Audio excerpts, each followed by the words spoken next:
English premier football লিগের প্রথম দেখায় নাইটিংহ্যাম ফরেস্টের কাছে হেরে যাওয়া লিভারপুল এবার ড্রয়ে হার এড়ালো।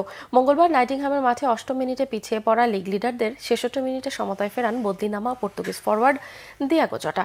গত সেপ্টেম্বরে অ্যানফিল্ডে লিভারপুলকে ১-০ গোলে হারানোর আত্মবিশ্বাসকে সঙ্গী করে নাইটিংহ্যাম এই দিন অষ্টম মিনিটে এগিয়ে যায়। ঘরের মাঠে গোলদাতা ক্রিস উড।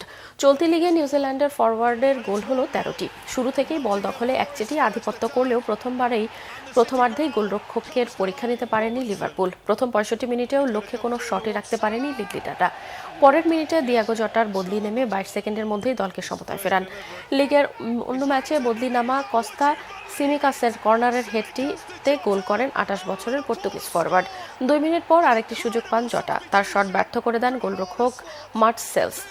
৭৭ মিনিটে জটার প্রচেষ্টা রুখে দেন বেলজিয়াম গোলরক্ষক। বাকি সময়ে মোহাম্মদ সালাহ, কোডি হাকপোর শটও দারুণভাবে ফিরিয়ে দলকে ১ পয়েন্ট এনে দেন সেলস।